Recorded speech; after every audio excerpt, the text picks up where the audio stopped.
লক্ষ্য করেন তাই। কথার শত্রু কথা, গাছের শত্রু লতা, একটি চোরার চরকিদার আলো, আর অন্ধকার চিরতরে শত্রুতা লেগে আছে, যাহা বলে গেছে ভুলি নাই তাই মনে পড়ে লক্ষ্য করেন তাই। কথার পৃষ্ঠে দুই একটা কথা না বললে বাউল বিচার গানের কোনো মজা নাই নাই। বিষয় একটি গান করেছিলাম, দয়া করে এসো দয়াল এসো এই অধীনে হৃদ মাজারে, তুমি নিজ গুণে না আসিলে কে তোমারে আনতে পারে। আনতে পারে। কয় আমি তো এখানেই আছি, আমি তো দেখতাছি যে আপনি এখানে আছেন, আমি দেখেই আপনারা এই গান গাইছি। একটা গান আপনারা শুনছেন না, ওরে ছেড়ে গেলে সোনার গো আর তো পাবো না, খেপা ছেড়ে গেলে সোনার গো আর তো পাবো না, ছেড়ে দেব না তোমায় হৃদ মাঝারে রাখবো, ছেড়ে দেব না তোমায় হৃদ মাঝারে রাখবো, ছেড়ে দেব না। খেপা ছেড়ে গেলে সোনার গো আর তো পাবো না, ছেড়ে গেলে সোনার গো আর তো পাবো না, ছেড়ে দেব না তোমায় হৃদ মাঝারে রাখবো, ছেড়ে দেব না তোমায় বক্ষ মাঝে রাখবো, ছেড়ে দেব না। হৃদ মাঝারে দয়া করে এসো দয়াল এসো এই অধীনে হৃদ মাঝারে। এই হৃদ মাঝারে একবার আসলে তখন আমি যেন ওই রূপটা যতন করে রাখতে পারি, আর ওই রূপটা যেন আমি সব সময় যেখানে যাই সব সময় যেন স্মরণ করতে পারি, আর ওই রূপটা যেন দেখে যখন আমি স্মরণ করব তখন যেন আমার দয়াল আমার সামনে চলে আসে। দিল্লিতে কুতুবউদ্দিন বখতিয়ার কাকি একটা বিপদে পড়ছিল। দিল্লির বাদশাহ আলতামাশকে মুরিদ করছিল। ওই বাদশাহ আলতামাশ একদিন বলে, দয়াল আমার দরবারে যদি আপনি একদিন যাইতেন আমি খুব খুশি হইতাম। কুতুবউদ্দিন বখতিয়ার কাকি বলছিল, বাবা আমার পরনের ছেঁড়া কাপড়, কাঁধের মধ্যে ঝোলা, পায়ের মধ্যে কোনো জুতা নাই, আমার গায়ের মধ্যে ময়লা, আমি এই অবস্থায় যদি তোমার বাসাইখানায় যাই এটা কেমন দেখায়? বলে, দয়াল আপনি যাবেন আমি এতেই খুশি, আপনার কোনো কিছুর প্রয়োজন নাই, আপনি যেভাবে আছেন আপনি সেভাবেই যাবেন। যেই কথা সেই কাজ। চলে গেল কুতুবউদ্দিন বখতিয়ার কাকি বাদশার দরবারে, গিয়া হাজির হইল বাদশার দরবারে, বলতেছি সবারে। বাদশা যখন দেখে তার মুর্শিদ এসেছে, সিংহাসন থেকে উঠিয়া দাঁড়াইয়া সবাইকে বলিল, দেখো না তাকাইয়া, ইনি হলেন আমার গুরু আজকে আমার দরবারে এসেছে। তখন কুতুবউদ্দিন বখতিয়ার কাকি ওই দরবারে গিয়েছে, এটা অনেকেরই পছন্দ হইল না। বাদশাহ সযতনে তারে আদর করে এনে তার সিংহাসনে তারে বসতে দিয়েছে আদবের সহিত, আর বাদশাহ দাঁড়ায় আছে। আর কিছু কিছু মানুষ তারা বলতেছে, কি একটা পাগল আইছে, এই পাগল নাকি বাদশার গুরু হয়, এই গুরুটারে আবার বসাইছে সিংহাসনের মধ্যে, এটারে বেশি দিন এখানে রাখা যাবে না। এখন ওই বাদশার দরবারে কিছুদিন থাকতে শুরু করলেন কুতুবউদ্দিন বখতিয়ার কাকি। এদিক দিয়া যারা বাদশার বিরোধিতা করে, যারা বাদশাকে পছন্দ করতেছে না, যারা ওই অলিটাকে পছন্দ করতেছে না, কুতুবউদ্দিন বখতিয়ার কাকি আসাতে যারা একটু মন খারাপ হয়ে গেছে, তারা বলতেছে যে এই পাগলটাকে এখান থেকে বিদায় করার প্রয়োজন। তখন কি করলো, চলে গেল একটা নিষিদ্ধ পল্লীতে গিয়া কিছু লোকজন গিয়া তারে ভাও করলো কি, যে তুমি বলবা 10,000 স্বর্ণ মুদ্রা তোমাকে দেওয়া হবে, তুমি খালি বাদশার দরবারে গিয়া বলবা, ওই পাগলের বিরুদ্ধে কথা বলবা, বলবা যে এই পাগল তোমার ঘরে আসা যাওয়া করছে, এখন সে তোমাকে বিয়ে করতে চায় না, তার সন্তান তোমার গর্ভে। বাদশাহী খানা ভরা হলো মানুষ, বিচার ডাকাইলো, বসলো। যাওয়ার পর বাদশার কাছে বলতেছে কিছু মানুষ যে আপনার কাছে একটা মহিলা বিচার দিবে, বলে ডাকো মহিলাকে। মহিলা আসছে, মহিলা এসে বলে হুজুর আপনার কাছে এমন একজন লোকের বিচার দিব, আপনি কি তার বিচার করবেন? বাদশা আলতামাশ বলে আমার সিংহাসনে বসেছি, সে যেই হোক আমি তার বিচার করব, সে ব্যক্তি যদি দোষী হয়। বলে আপনার পাশে যে পাগলটা বসা, ওই পাগলটা রাত্রে আমার বাসায় আসা যাওয়া, আমার বাড়িতে আসা যাওয়া করত। আমার তার সন্তান আমার গর্ভে, এখন সে আমাকে বিয়ে করতে চায় না। বাদশার কথা শুনে তো চোখের পানি জোর জোর করে পড়ে, বলে আমি বিশ্বাস করি না। ওই মহিলা বলে আমি জানতাম আপনি বিশ্বাস করবেন না, এর জন্যই আমি সাক্ষী নিয়ে আসছি। কারা সাক্ষী? হাত দিয়া দেখাই দেয়, 5-7 জনে হাত উঠে বলে হ্যাঁ হুজুর আমরা দেখছি ওই পাগলা এই মহিলার বাড়িতে আসতে গেছে, আমরা সাক্ষী আছি। বাদশা আলতামাশ বলে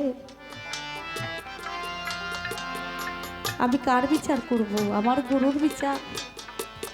কাছে গিয়ে বলে বাবা যে অপবাদ আপনাকে দিয়েছে বিশ্বাস করি না, তারপরেও যে জায়গাটায় বসেছি আমি, বিচার তো আমার করতে হয়। আপনার কি কোনো সাক্ষী আছে? বলে হ্যাঁ আমার সাক্ষী আছে। বলে হ্যাঁ আমার সাক্ষী আছে। কে? শুধু একবার নাম স্মরণ করে ইয়া গারিব নামাজ কইয়া চিৎকার দিয়া পড়ে গেল মাটিতে ভক্তি দিয়া। বলে হে আমার মুর্শিদ, হে আমার গারিব নামাজ খাজা মঈনুদ্দিন চিশতি, তুমি ছাড়া আজকে আমার বান্ধব নাই, আমাকে এইখান থেকে বিপদ থেকে মুক্ত করবে। তুমি সাক্ষী, তুমি জানো আমি কোথায় কি করেছি। তুমি এসে সাক্ষী দিয়ে যাও। আজমির শরীফ থেকে চোখের পলকে 1100 কিলোমিটার চোখের পলকে আমার খাজা বাবা সেই মজলিসে এসে সাক্ষী দিয়েছে। শুধু তাই নয়, মহিলার গর্ভে যে সন্তান, খাজা বাবা শাহাদাত আঙ্গুল দিয়া ইশারা করার সাথে সাথে ওই মহিলার গর্ভ থেকে ওই শিশু বলে ফেললো, শিশু বলে উঠল যে আমি একজন কসাইয়ের সন্তান। ওই ব্যক্তি কুতুবউদ্দিন বখতিয়ার কাকি নিরপরাধ, আমার মা একজন নিষিদ্ধ পল্লীর। আমার মাকে ভাও করেছে 10,000 স্বর্ণ মুদ্রা টাকার জন্য, আমার মা এখানে চলে আসছে। কিছু লোক আমার মায়ের সাথে জড়িত। বাচ্চা যখন সাক্ষী দিছে, এখানে আর কি বলার আছে? তাহলে আমি এমনভাবে আপনাকে ধারণ করতে চাই, কুতুবউদ্দিন বখতিয়ার কাকি যেমন ধারণ করেছিল হৃদ মাঝারে, ডাক দেওয়ার সাথে সাথেই চলে আসছে। আমিও যদি কোনো বিপদে পড়ি, আমার মুর্শিদের নাম যদি আমি ডাকি, তাহলে আমার মুর্শিদ চোখের পলকে আমার কাছে চলে আসবে। এর জন্যই গানটা করেছিলাম, দয়া করে এসো দয়াল, এসো এই অধীনের হৃদ মাঝারে। যাক, একটা গান আমি করি আমার পালার থেকে। গানের মধ্যে দু একটি কথা আছে, আপনারা শুনে নেবেন।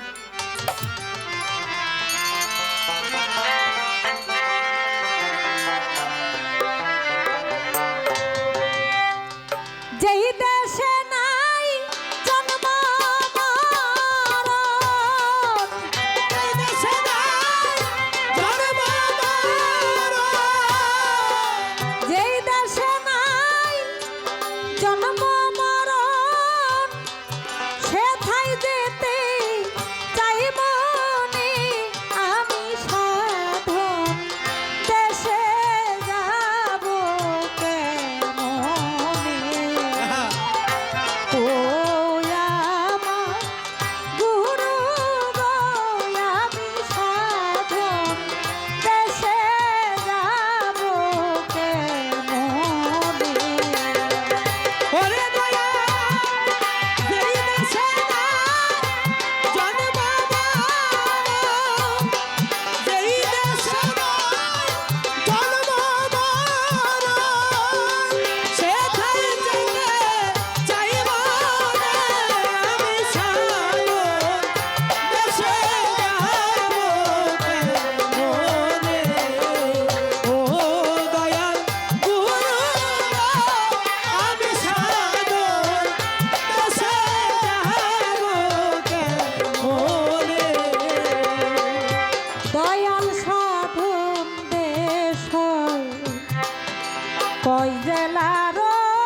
দেশেতে রাজত্ব হয়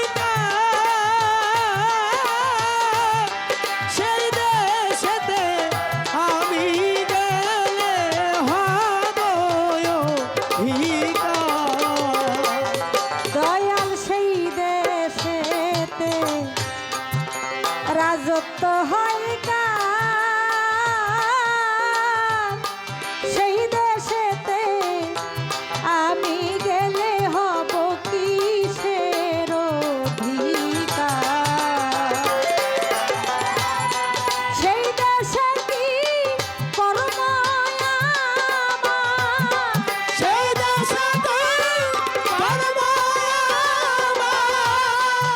সেই দেশে কি কর্ম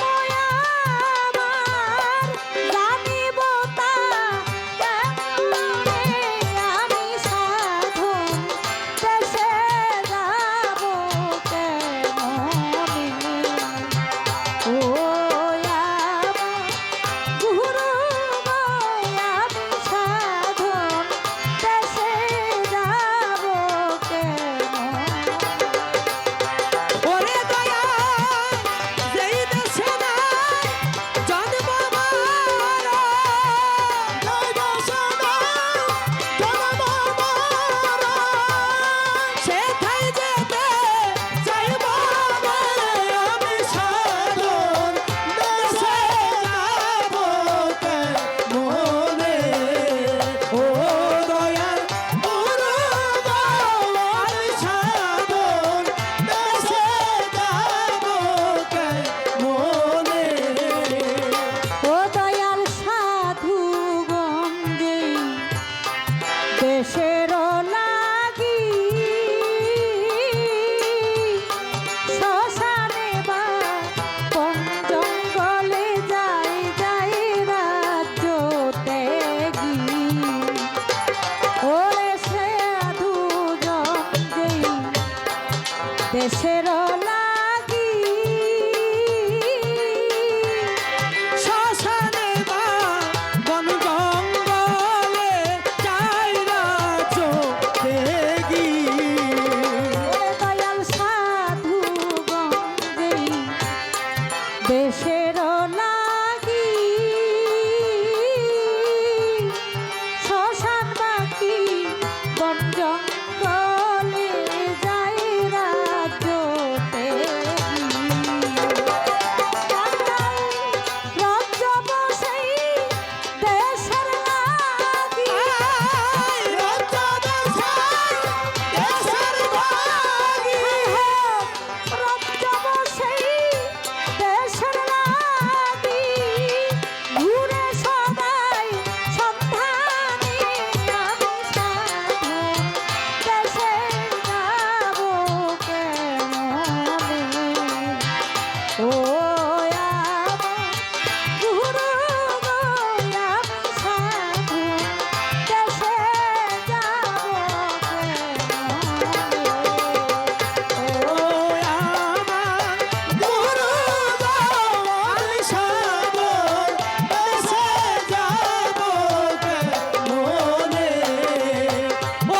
আমি সাধু দেশে যাব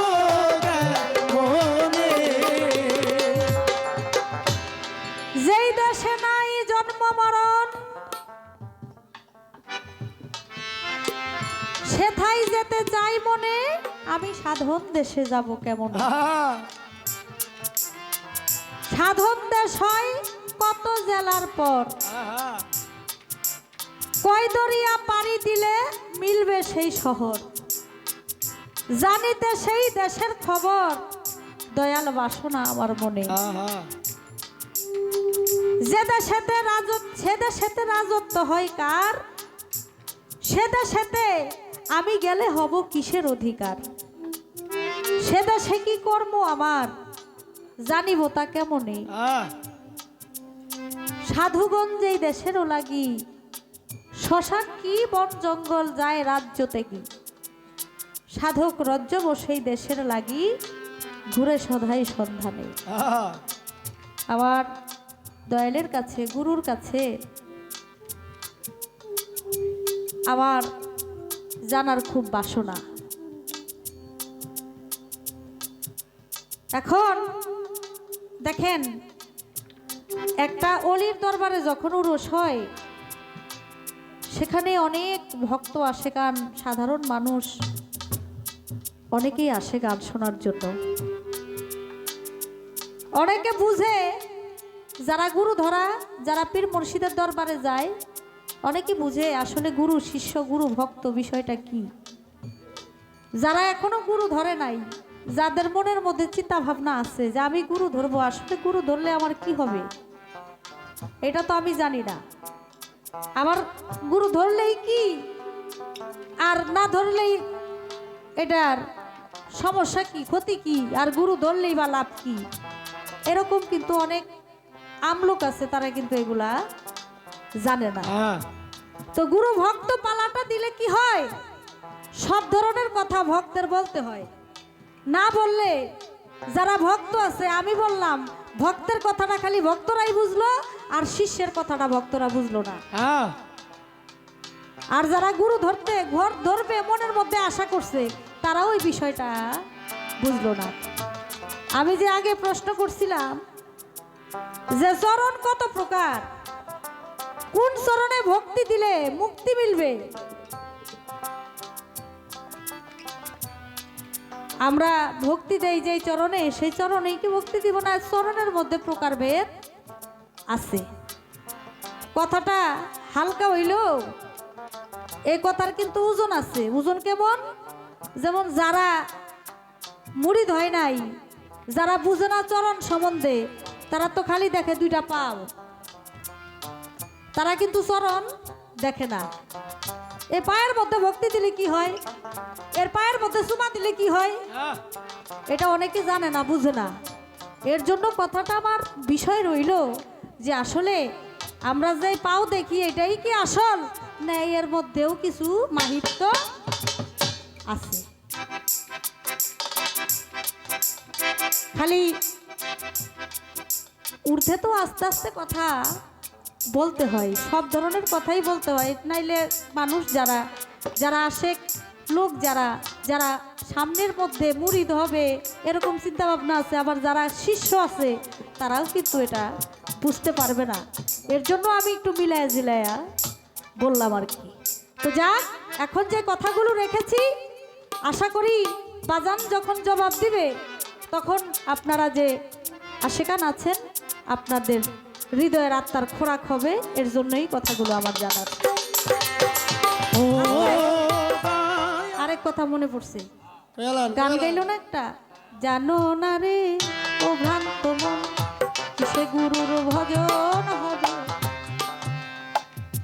তোমার মুখে যাহা মিঠা লাগে, সপে দাও প্রাণ গুরুর ভোগে, পরাণ কান্দে যাহার লাগে, তার প্রতি মাথা কডুবে, মুখে যাহা মিঠা লাগে, সপে দাও প্রাণ গুরুর ভোগে। এটা গানটা লিখছে হইল রাধা বল্লভ। আপনাদের এই টাঙ্গাইলের একজন ভালো একজন গায়ক ছিল, নাম ছিল তার সুশীল সরকার। বাজান চলে গেছেন পরপারে, আল্লাহ যেন তার জান্নাত নসিব করেন। উনি একটি গান লিখেছে, তোমার হালাল বস্তু হারাম হবে খাইলে গুরুর আগে, আগে গুরুর ভাব জেনে লও, আগে গুরুর ভাব জেনে লও আগে। তাহলে সুশীল সরকার বলছে তোমার হালাল বস্তু হারাম হবে তুমি যদি গুরুর আগে খাও। আর রাধা বল্লভ বলছে তোমার মুখে যাহা মিঠা লাগে তাহাই তুমি গুরুর ভোগে সঁপে দাও। তাহলে দুইজনের কথা দুই রকম না? নাকি কঠিন পেশ, একটু হা হু কোয়েন কিছু লগে লগে। ঠান্ডা কি বেশি পড়ে গেছে? আপনারা একটু হা হু না কইলে তো ভালো লাগে না। হ্যাঁ, সুশীল সরকার বলল তোমার হালাল বস্তু হারাম হবে তুমি যদি গুরুর আগে খাও। আর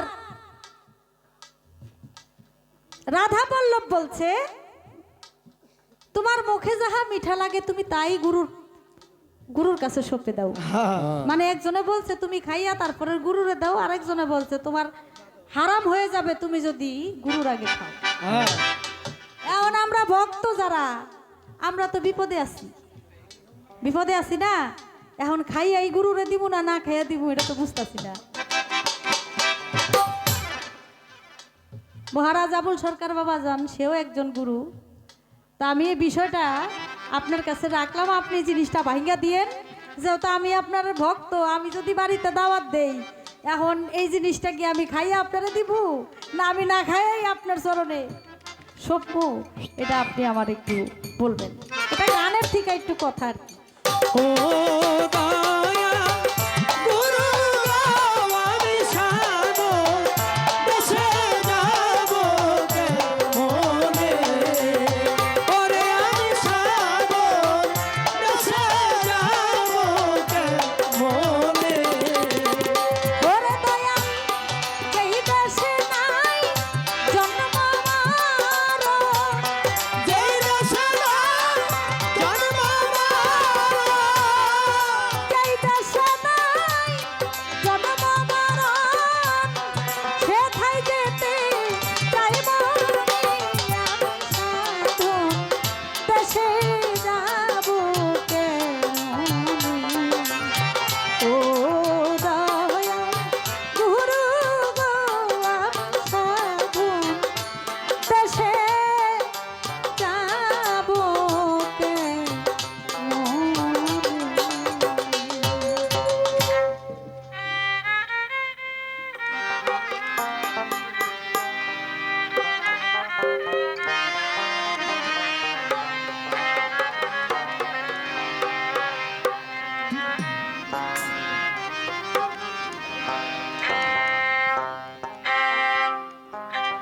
পালার থেকে কিছু কথা গান রাখলাম।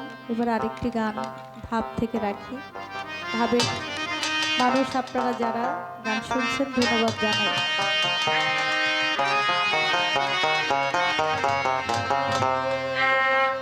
ওরে আমার চোখে বাহে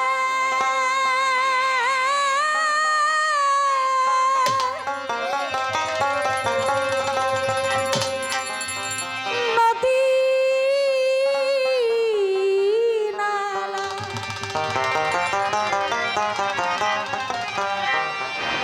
আরে অন্তরে চৈতের খরা, আমি বন্ধু আমি বন্ধু আমি বন্ধু পিড়িতে মরা শহীদে, আমি বান্ধবের পিড়িতে মরা শহীদ শহীদ ধরে তোরা, আমি বন্ধু দয়াল চাঁদের পিড়িতের মরা শহীদে, দয়ালের পিড়িতের মরা। আমার চোখে বহে নদী, আমার চোখে বহে নদী আমার চোখে বহে নদী নালা, অন্তরে চিতের খরা, আমি বন্ধু মহিন চাঁদের সাহালি বাবা পিড়িতের মরা শহীদ শহীদ ধরে তোরা, আমি বন্ধু পিড়িতের মরা শহীদে, আবুল চাঁদের পিড়িতের মরা।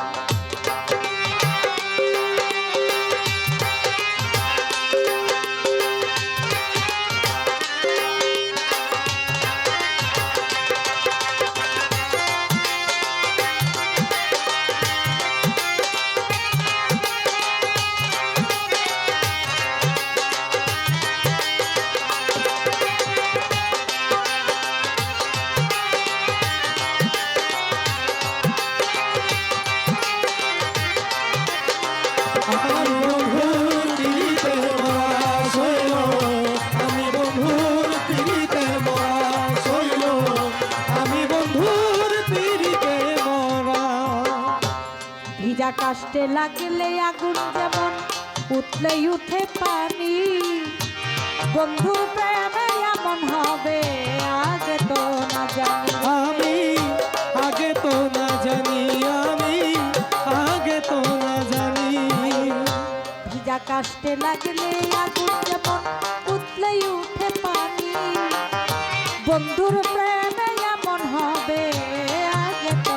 জানি আমি আগে তো না জানি আমার বুকের ভিতর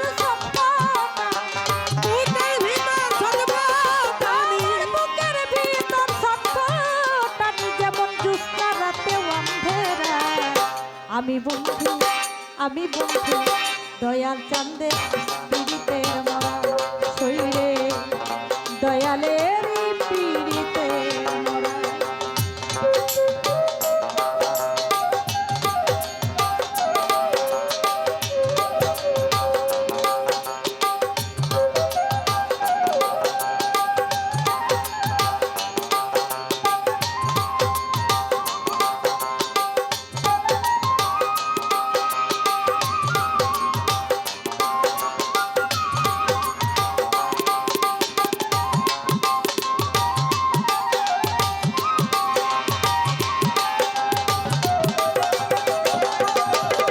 আমি বন্ধুর পীড়িতের মরা সইল, আমি বন্ধুর পীড়িতের মরা সইল, আমি বন্ধুর পীড়িতে মরা। বন্ধুর ছোঁয়া লাগলে হয়তো অন্ধকার আলো বন্ধু গেল সবই গেল দেহ হইল কালো আমার দেহ হইল কালো, আমার দেহ হইল কালো। বন্ধুর ছোঁয়া লাগলে অন্ধকার আলো বন্ধু গেল সবই গেল দেহ হইল কালো আমার দেহ হইল কালো আমার কিছুই তো লাগে না কিছুই তো লাগে না ভালো, আমার কিছুই তো লাগে না ভালো মিছে এই ঘুরা ফেরা আমি বন্ধু দয়াল চাঁদে পীড়িতের মরা শরীরে দয়ালের পীড়িতের মরা বেলাতে পারবে।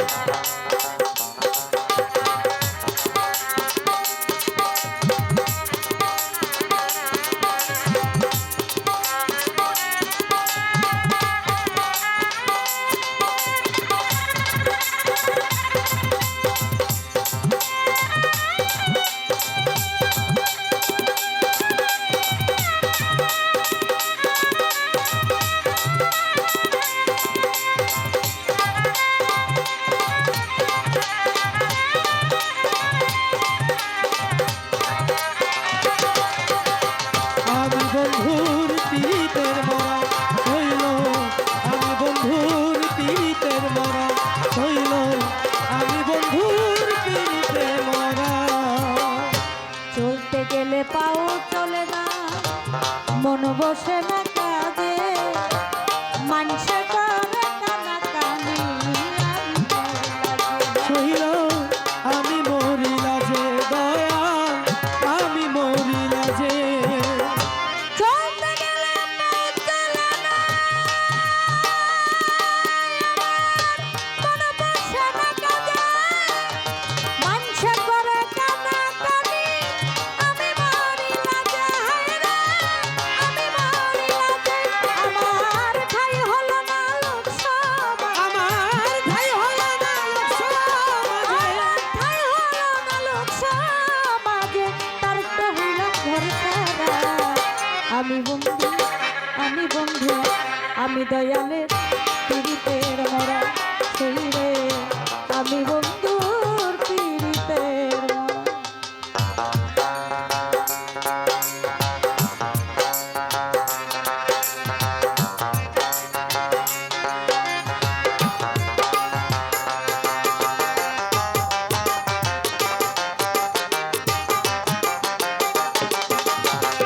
আমি বন্ধুর পীড়িতের মরা হইল, আমি বাদশার পীড়িতের মরা হইল, আমি বন্ধুর পীড়িতে মরা।